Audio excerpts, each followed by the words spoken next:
Assalamu alaikum dear viewers and students. In today's video, we will discuss or go through some of the remaining aspects of our previous video, and that was the foreign policy of Pakistan. The topic of that video was, and the topic of this video is also the foreign policy of Pakistan, but we will go through some of the aspects which we haven't gone through. So if you remember, in the previous video, we were talking about the guiding principles of the foreign policy of Pakistan.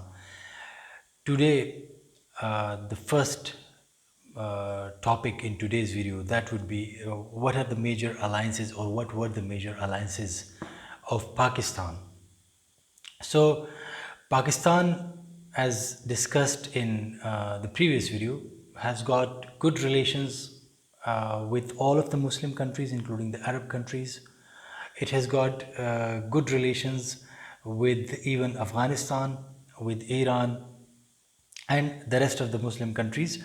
So that is one aspect of the Pakistan foreign policy, that you can call it as, Pakistan, if not even in a formal alliance, but Pakistan has time and time again told, this is the official stance of Pakistan, that Pakistan will never compromise on the security of Saudi Arabia.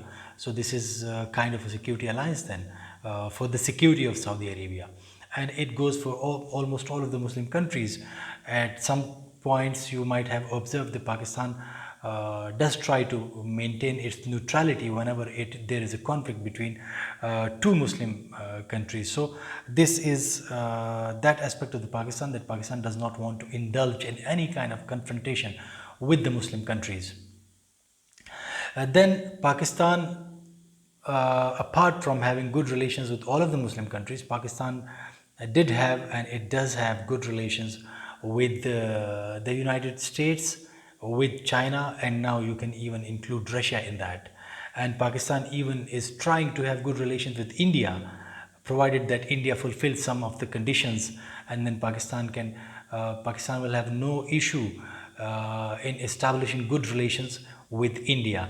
So overall, the foreign policy of Pakistan is to maintain good relations with almost all of the countries in the world. But there are some ifs and buts, and we will go through that as well. Currently, if you talk about some of the alliances through which Pakistan is gaining benefit, or it will get benefit out of that alliance, and that is the CPEC, China-Pakistan Economic Corridor. And some say that now, after the deal of China with Iran, Iran has indicated that it also wants to be included in the CPEC. So now it might even, like it is now China-Pakistan-Iran Economic Corridor or something like that. But Pakistan is an ally of China in the CPEC. Then there is a possibility of the C5+1 alliance, which is an initiative of the United States in the Central Asian countries. And in my previous video, I have already elaborated this point, that Pakistan can even get benefit from that alliance if it wants to.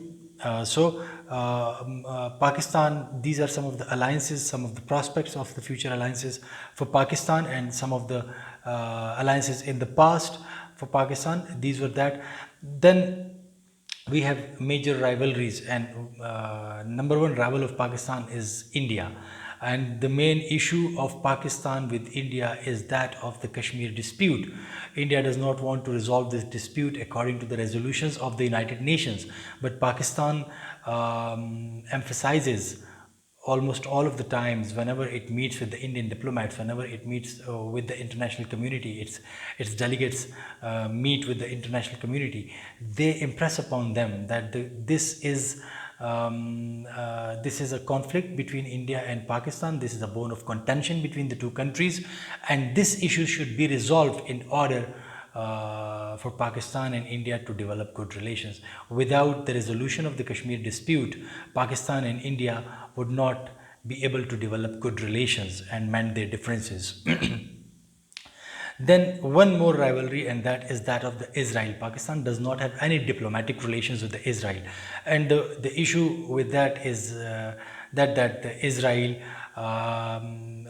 Israel is an occupying country. It has occupied the Muslim lands in the Middle East, and since its inception, since its establishment, Pakistan, since the establishment of Israel, Pakistan did not approve it.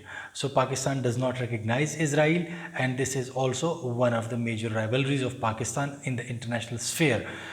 Over all other issues, Pakistan shows flexibility, but when it comes to Kashmir and when it comes to Israel, so Pakistan has almost like zero tolerance. The public opinion is also in favor of not accepting Israel or not recognizing Israel, and the public opinion is also in favor of having antagonistic stance towards India unless and until it resolves the Kashmir issue.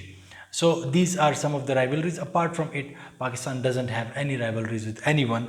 At times you might see that there is a deterioration of relationship between Pakistan and the United States, but the next moment that deterioration might go away and Pakistan and the United States would develop good relations, and we have examples in our history for this statement which I have just made.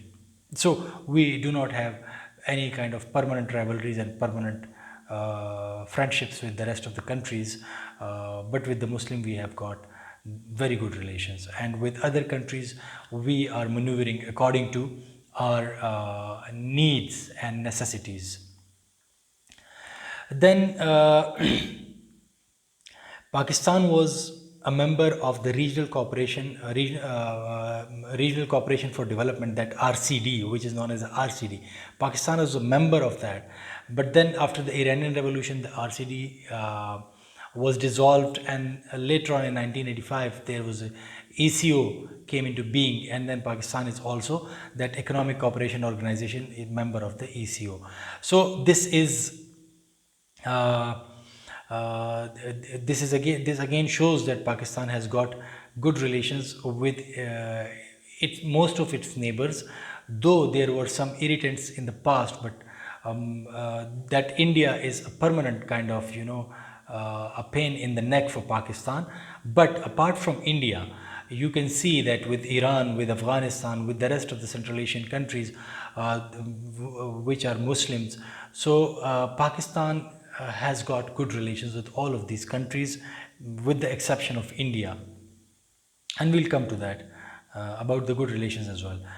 Then Pakistan always opposes the permanent seat of India in the Security Council of the United Nations, though the United States wants India to have this permanent membership in the United Nations Security Council, but China vetoes, and China has the potential to veto such kind of proposal. So the United States cannot bring it into the discussion on a forum, because China will be there and it will be vetoing that proposal or that bill. So, but Pakistan is also opposing it. You should separate this matter from that non-permanent members of the Security Council, because that non-permanent membership is on the rotatory basis. It is on the rotation for 2-year rotation. So Pakistan has already got this non-permanent membership once, and over there India has voted for Pakistan. India had voted for Pakistan. Now Pakistan had voted for India, but that is a non-permanent just for 2 years, and it is on rotational basis. So that is a separate issue, but the permanent membership like the P5, the China, Russia, France, Britain and the United States, these are the permanent 5, the victorious powers of the Second World War. So these countries have got the veto power in the United Nations Security Council, and without their consensus no bill can be passed, no resolution can be approved by the UN even. So this is kind of a monopoly, and India wants to enter over there, but China is not willing. And why China is not willing? On the one hand, it has got its own disputes with India. On the other hand, Pakistan, which is an ally of China, also doesn't want India. So both these factors combinedly compel China to oppose any such proposal brought by anyone in the United Nations Security Council. So this is the state of relations with India, or these are our alliances, or these are some of the antagonistic policies which we have adopted, particularly towards India and Israel. Then initially, when Pakistan came into being, it expressed its will that it would have a neutral foreign policy. It would not tilt towards any of the major blocs or any of the major superpower or the superpower like the Soviet Union and the United States. But later on, it tilted within the first 7 years, it tilted towards the United States. And why it tilted towards the United States, there are some of the reasons which I have discussed. One reason was that of the economic instability in Pakistan. There was a shortage of food in Pakistan, and the United States provided food or economic aid to Pakistan in those crises. So then Pakistan also tilted towards the United States and made an alliance. But then another thing is that of the 1951 Rawalpindi conspiracy. So that also played a major role in convincing Pakistan to opt for the United States as an ally in the Cold War, or go into the camp of the United States, because only in that manner Pakistan could be saved from the expansionist designs of the Soviet Union.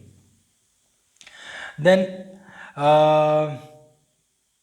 Pakistan cooperated with the West in the 1950s. In the 1980s, it cooperated with the West. Then we will come to the post 9/11 era, where it cooperated with the West. And I hope that we will cover all these things in this lecture. So I will not stretch it over the third part. Then Pakistan is playing, or it has been playing, an active role in the war against terrorism. It was a major non-NATO ally of the United States in the war against terrorism.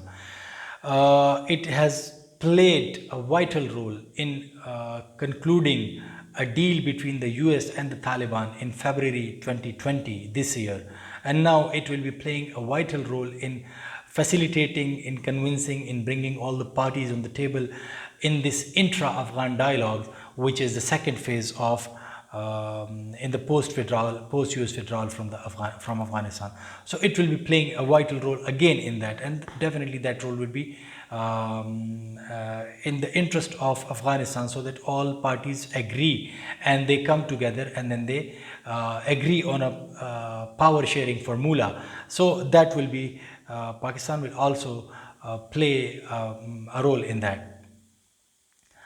Then Pakistan has strived over the past 20 years. It has strived really hard. It has struggled a lot to change its image in the world community, because it had been stigmatized in the late 90s, and then in the early in the first decade of the 21st century, that Pakistan has stigmatized wrongly that Pakistan has been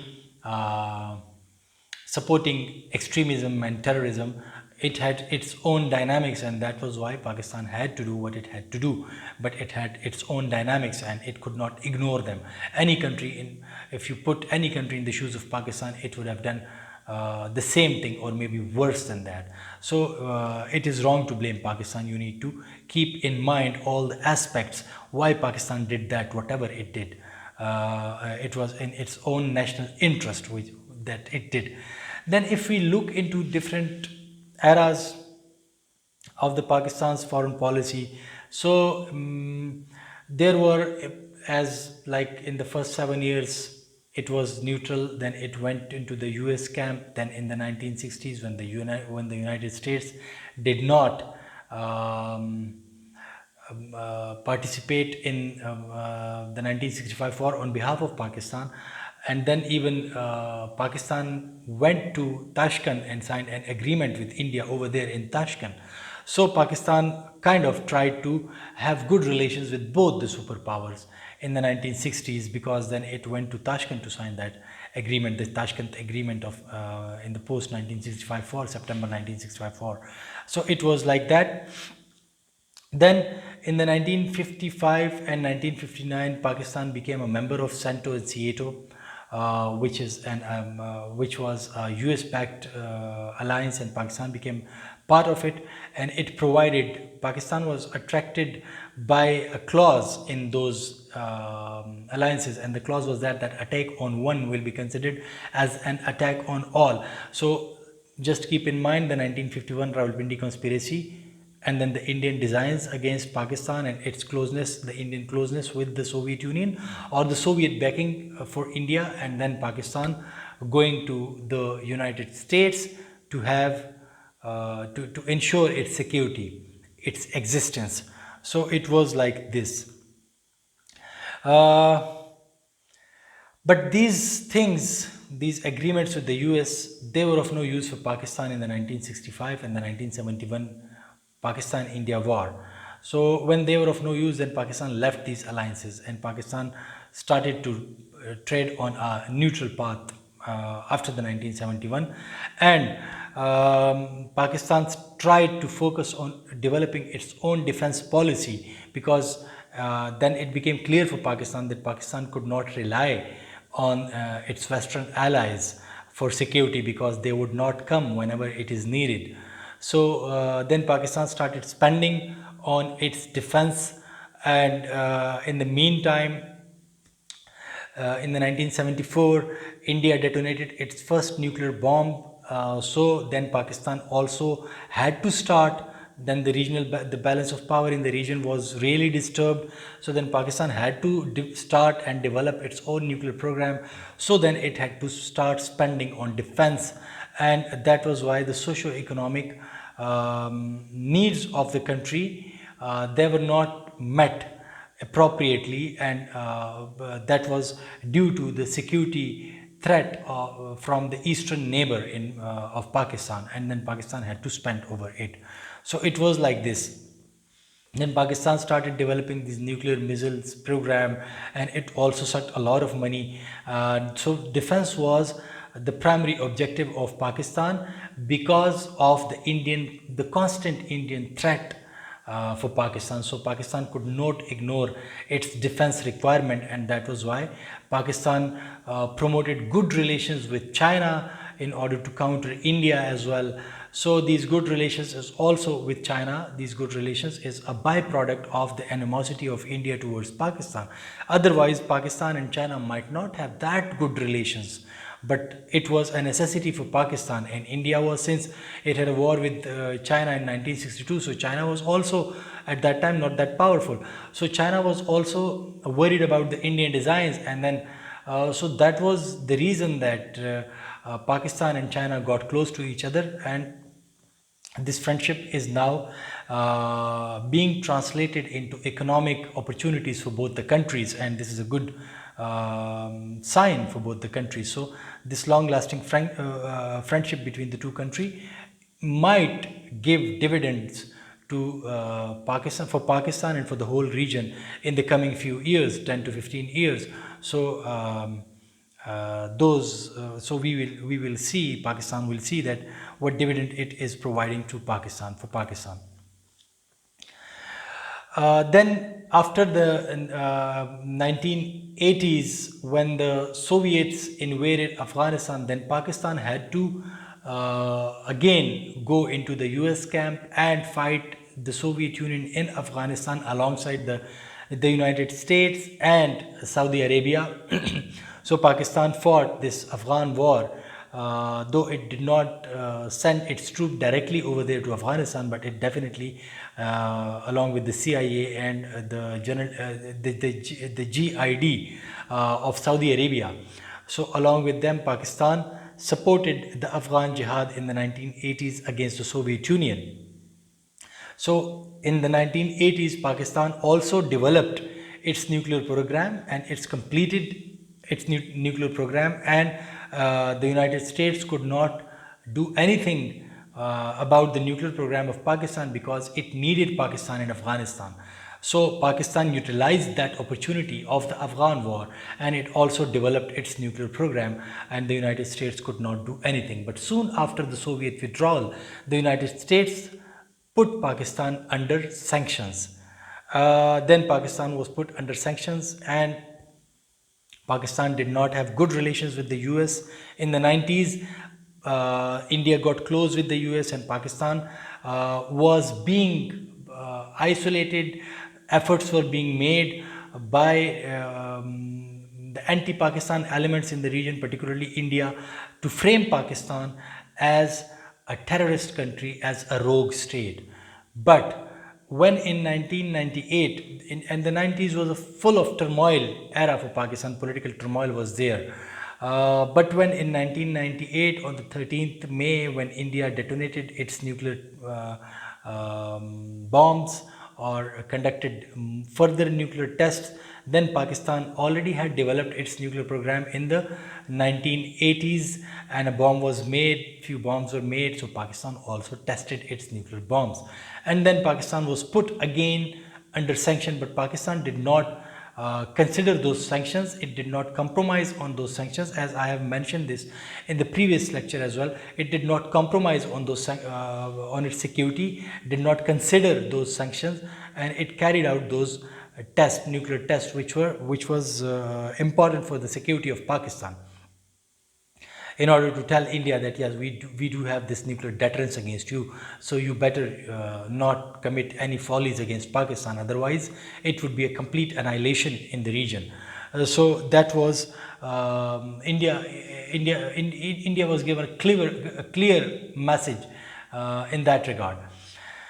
Then when Pervez Musharraf ousted Nawaz Sharif in 1999, October 1999, Pakistan was put under more sanctions, because first of all, Pakistan had conducted nuclear tests, so it was under sanctions. Then military dictator came into power, so the West put Pakistan under more sanctions, under strict sanctions, because it does not have, or it did not have, any democratic government then in the country. So it was punishing Pakistan for having a dictator in the country, for allowing a dictator to rule in the country. It was this, but then the 9/11 occurred. So when the 9/11 occurred, Pakistan became an ally of the United States in the war against terrorism. And again, all the things, the dictatorship, everything was ignored, and the US started pouring money into Pakistan in order to gain its support for eliminating Al-Qaeda and Taliban. So Pakistan provided its support in the Musharraf era, cultivated good relations with both the US and India, and CBM's confidence building measures were also adopted by Musharraf in 2003-4. He went to Agra, the Agra summit was there, the Kashmir resolution, there was a proposal presented to Vajpayee, and the Kashmir issue, they thought of resolving the Kashmir issue, but then it could not be resolved. And in the 2008, when Musharraf left the corridors of power, then free and fair elections were held in the country, or at least elections were held in the country, and the Pakistan People's Party made its government in the country. During that era, Pakistan developed good relations with Iran. The IPI, Iran-Pakistan India Pipeline project, was talked about most frequently in the news, and leadership was discussing leadership of all these three countries. They were discussing the prospects of India-Pakistan-Iran pipeline, or Iran-Pakistan-India pipeline. But then, since Iran was under sanctions from the US, so the United States did not allow that idea to be materialized, and that thing could not be materialized. Afterward, and Pakistan did have good relations with all the countries, even China in the West, it had good relations. India was comparatively quite calm at that time against Pakistan. It did not do that harm to Pakistan, but sporadic voices were raised against Pakistan, that Pakistan is supporting terrorism in Afghanistan, though it wasn't. But these, on the one side, Pakistan was an ally of the US, and on the other side, Pakistan was being blamed by the US that it is not doing enough. So it was kind of a dualism, or you might say that was not a very prudent policy by the US, that on the one side it was seeking help from Pakistan, and on the other side it was constantly pushing Pakistan to do more, like to fight this war for the US, to fight this war for the US. So Pakistan did not fight this war for the US. It did play its role on its part of the border, on its side of the border, but it did not fight on that side of the border. That was the responsibility of the US and its allies who had come to Afghanistan to fight against the terrorism. But they were expecting that Pakistan, and they were blaming whatever failures they were facing over there in this war against terrorism, they were blaming Pakistan. In the process, Pakistan suffered a lot. Pakistan internal security situation in the Pakistan deteriorated. There were frequent bomb blasts. Security of Pakistan was at the stake. Because of that alliance with the United States, situation in Balochistan deteriorated, situation in the erstwhile FATA deteriorated, and it became the new normal for Pakistan to experience suicide bombing almost twice or thrice a week in the 2005, 6, 7, particularly 7, 8, 9 and 10. So it became the new normal for Pakistan, and the Pakistani nation lived with that. Then in the Nawaz Sharif era in 2013, when Nawaz Sharif came into power, he also tried to establish good relations with India, with the Western world. But somehow, since the foreign minister of Pakistan was not there, a dedicated foreign minister was not there in the foreign ministry, so Pakistan was being isolated on the international front. Though CPAC was started in that era, but on the international front, Pakistan was being isolated, and one reason might be that of the non-availability of a dedicated permanent foreign minister for the country. But the foreign policy of Pakistan was not that much commendable in the Nawaz Sharif era because of many reasons, and one of such reasons is that of the non-availability of the permanent foreign minister of Pakistan. Then came this sitting government.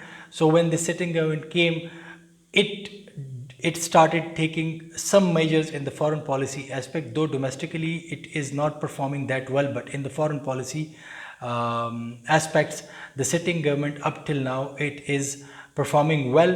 But then India was offered friendship by Pakistan. Pakistan offered its hand of friendship to India, but India did not consider that. So Pakistan could not establish good relations with India even under the current government. India annexed Kashmir, revoked the Article 370 and 35A, and then so made Kashmir as part of the Indian territory. Pakistan raised its voice. It became quite vocal against those acts of India. In the UN, Pakistan raised its voice. The Prime Minister delivered a speech in last September in the UN, and that speech was heeded, it was considered, and the international community also started pressurizing India. But up till now, India did not revoke that Article 370 or Article 35A. So it did not consider that null and void by its parliament. It did not repeal, whatever you might call, conceal. It did not cancel those clauses which or those acts, constitutional acts, which it had taken in August 2019. So it was then in the current, in the 2019 and 2020, Pakistan-China relations also reached to the next level, particularly after the current face-off between China and India. So Pakistan has categorically sided with India, with China. Sorry, not with India. Pakistan has categorically told that, the foreign ministry has told that Pakistan sides with China in its conflict with India. So relations with China are being improved. Then the peace talks between Taliban and the United States in Doha, they were facilitated by Pakistan. Pakistan played a vital role in that, in the conclusion of those peace deals. So they were concluded by Pakistan. Then you can also think about this in these terms, that the intra-Afghan dialogue, which will be the phase 2 of the peace deal between Taliban and the US. So Pakistan will definitely play its positive role in the intra-Afghan dialogue, dialogue process. It will facilitate all the warring factions or all the parties to the conflict to come and sit on the table and resolve their issues, because you can never ignore a conflict in your neighborhood. Take the example of Libya. Even Egypt is meddling over there in the affairs of Libya. Egypt by itself, in itself, is facing a lot of problems, but Egypt is there in the affairs of Libya. So you cannot ignore the situation in your neighborhood, and that is how the world is run. Then take the example of Syria. Turkey cannot ignore the Syrian conflict. So it is like that. So that is why Pakistan would definitely try to facilitate that conflict in Afghanistan, and facilitate the resolution of that conflict in Afghanistan, and bring all the Afghan parties on the table, on the negotiation table, in the intra-Afghan dialogue, so that there is a stable government is formulated in Afghanistan, and then this war-torn country also starts progressing and develop itself. So it will be like this. Then currently we saw a deal between China and Iran, and the situation with Iran deteriorated from 2013 up till 2018. So the Pakistan-Iran relations, they were not that good. They were severe. But then even Gulbashan Yadav, he came from Iran to Pakistan, and he was stationed over there in Iran and conducting anti-Pakistan activities from Iran, from Chabahar, Iran. So this relation between Iran and Pakistan was not that good from 2013 up till 2018. But then after 2018, the Iranian-Pakistan relations, they started becoming improving, and now we saw that India has been expelled from the Chabahar project, the rail project in Iran. India has been expelled. Iran just day before yesterday, Iran asked India that it is no more part of the Chabahar project or the Chabahar port, and Iran will build this port by its own efforts and its own resources. And it concluded a deal with China for 25 years. And in those 25 years, China will provide $400 billion US dollars to Iran, and as a result, that will not be aid. As a result, Iran will provide continuous, unhindered oil supply on quite discounted price to China for 25 years against those $400 billion.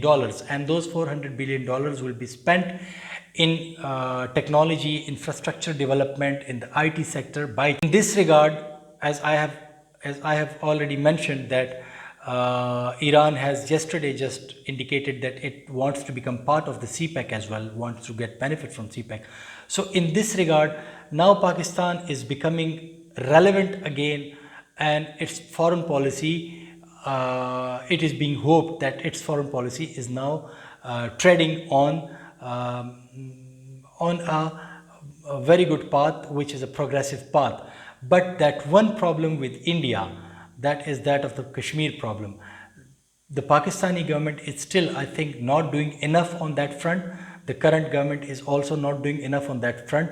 All the diplomatic missions across the world by Pakistan, they should actively engage the host countries, and they should talk about the Indian moves in the Kashmir and what are the threats Pakistan is facing from the Indian side. So they should impress upon all the host countries wherever the diplomatic missions are there in the world, the Pakistani diplomatic missions are there serving in the world, because the Indian diplomatic missions, they are doing far better than Pakistani diplomatic missions in almost all of the countries in the world. And Pakistan is somehow unable, its diplomats are somehow unable to counter those Indian moves. So Pakistan should focus on countering those Indian moves as well, and try to raise its voice ferociously for the rights of self-determination of the Kashmir, and so that a plebiscite which has been promised by the United Nations for the Kashmiri people is conducted, and the Kashmiris resolve, or the Kashmiri decide about their fate. So this was a brief overview about the foreign policy of Pakistan, what happened in the past, what is being done, and what were some of the causes of whatever happened in the past, and what are some of the causes whatever is happening right now, and what should be the course of action for Pakistan in the future. And inshallah, I will try to cover different aspects of the foreign policy, but not in this lecture series. That would be part of my regular vlogs, which I have been covering and which I will be covering in the future as well. So up till now, this was it for me. Thank you very much for watching. Inshallah, see you in the next video with a new topic of international relations. Up till then, take care. Allah Hafiz.